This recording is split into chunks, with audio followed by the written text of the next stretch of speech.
Pasada. Ronda Pasada.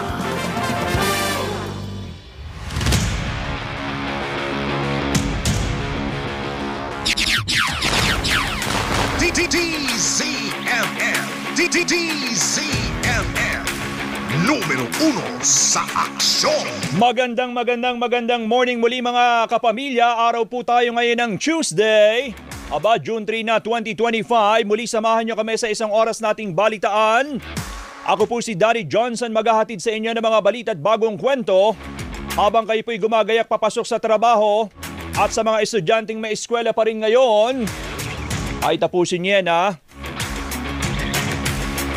ang DZMM Radio Patrol sa 630 na papakinggan sa Metro at Mega Manila sa 630 kHz sa AM band.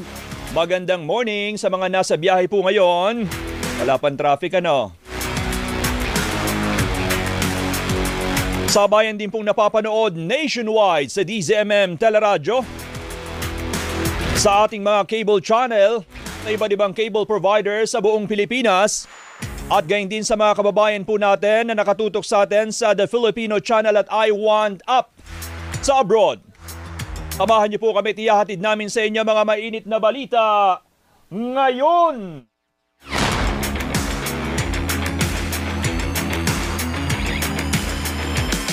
Pagsisimula ng tag-ulan, opisyal nang idineklara ng Pag-asa.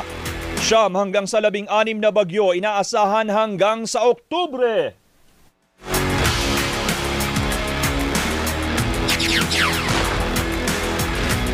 Bulkang Kanlaon sa Negros Island Region, muling nagbuga ng abo.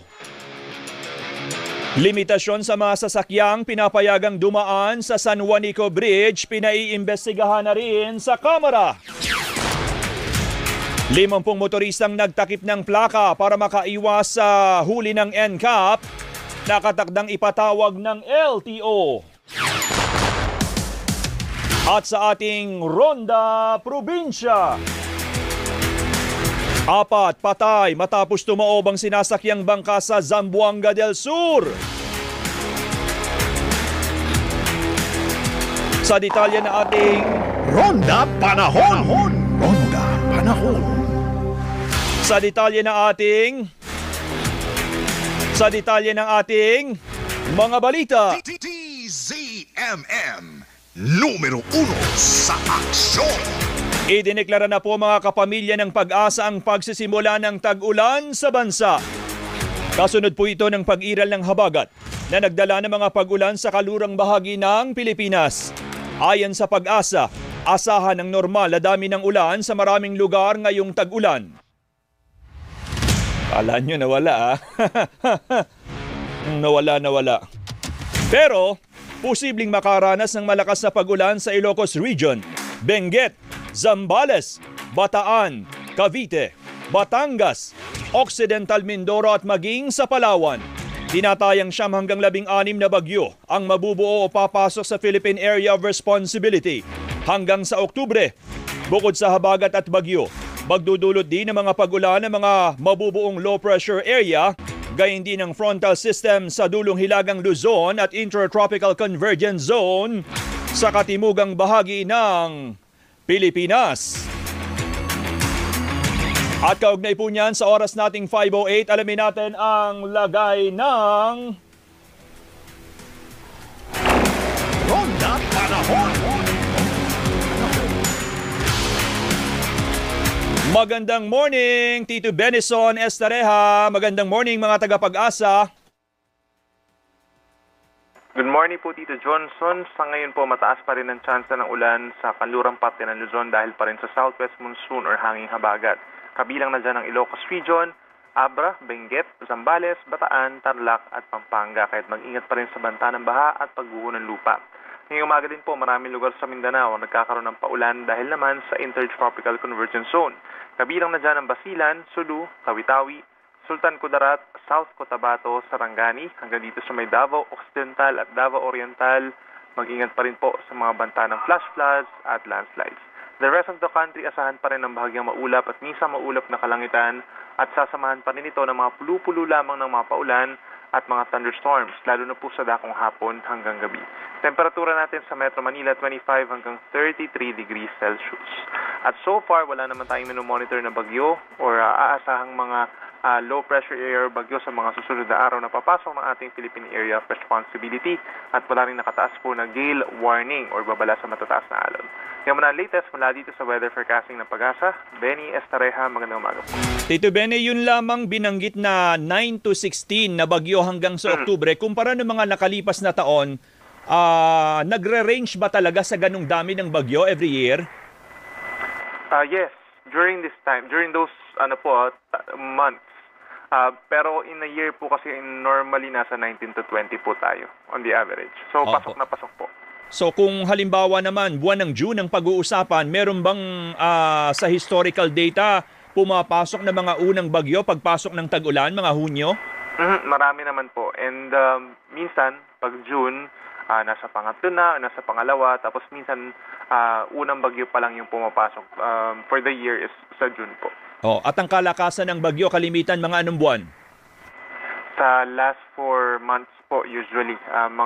Pag ganitong panahon, usually nasa tropical storm, severe tropical storm, pero pag mga pahuli na nagsusuper typhoon po kung minsan. So sa ngayong araw na ito, anong inaasahan natin? Tayo ba'y magiging gaya ng kahapon na naging maulan noong bandang hapon at gabi?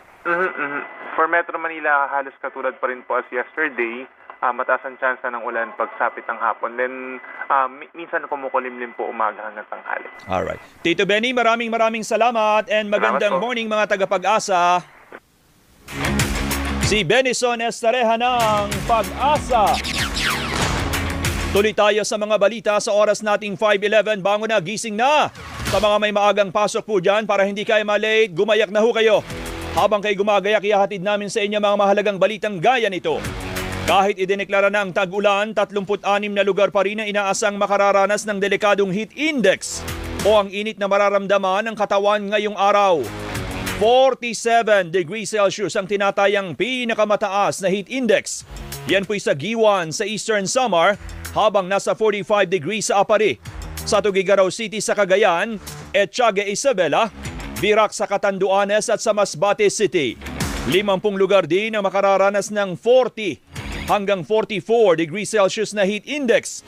Kabilang na po dyan sa Pasay City. Kahapon, 50 degrees Celsius ang pinakamataas na heat index na naitala sa Giwan, Eastern Samar. DZMM Numero 1 sa aksyon. Muli namang nagbuga ng abo ang Bulkang Kanlaon sa Negros Island kahapon. Tumagal ng halos 30 minuto ang pagbuga ng bulkan ng abo na umabot ng mahigit sa 1 kilometro. Huling beses na pumutok ang Bulkang Kanlaon noong May 13 o isang araw matapos ang midterm elections. Tumagal ng 5 minuto ang explosive eruption ng bulkan na nagbuga ng mahigit sa 4 na kilometrong abo. Sa ngayon nananatili sa alert level 3 ang Bulkang Kanlaon. Sa ibang mga balita, mga kaserbisyo, mga kapamilyang motorista, makinig! Ipatutupad ang dagdag bawas sa presyo ng mga produktong petrolyo ngayong umaga. 40 centavos ang taas presyo sa gasolina, habang 30 centavos naman sa diesel. Pero ang kerosene bumaba ng 10 centavos ang kada litro. Bunsod po ito ng paglala ng tensyon sa ilang bansa tulad sa Ukraine at Russia. Gayun din ang desisyon ng Organization of the Petroleum Exporting Countries na magdagdag ng kanilang produksyon. Samantala, namumuro ring tumaas ang singil sa kuryente ng Meralco ngayong buwan dahil sa pagmahal ng kuryente sa reserve market. Posibleng i-anunsyo ang halaga ng dagdag singil ngayong linggo. Ipatatawag ng Land Transportation Office o LTO ang 50 motoristang nagtakip ng plaka para makaiwas na mahuli ng No Contact Apprehension Policy o ng NCAP. Ibinigay na ng MMDA sa LTO ang mga ebidensyang larawan para matukoy ang rehistradong may-ari ng mga nahuling sasakyan. Padadalhan ng show cause order ang mga registered owner ng sasakyan na nahuli sa ilalim ng NCAP. Nauna nang nagbabala ang MMDA na pagmumultahin ng 5,000 piso. Ba, mabigat ang sino mang mahuhuling nagtatakip ng plaka para makaiwas na mahuli. Nilinaw din po ng Department of Transportation na tuloy ang implementasyon ng NCAP sa kabila ng pagsuspinde sa pagkukumpuni ng EDSA. Sa unang linggo ng NCAP, mahigit sa 5,000 na ang naitalang paglabag sa batas trapiko. Pinawi naman ng MMDA ang pangamba ng mga motorista sa posibilidad na ilang beses mahuhuli sa ilalim ng NCAP. Samantala, nagpupulong na ang DPWH para sa bagong plano sa pagkukumpuni sa kahabaan ng EDSA. Kasunod po ito ng utos ni Pangulong Bongbong Marcos Jr. na suspindihin ang EDSA rebuilding na nakatakda sana sa June 13 at bigyan ng isang buwang palugit ang Department of Transportation at DPWH para makaisip ng solusyon sa pagpapabilis sa proyekto.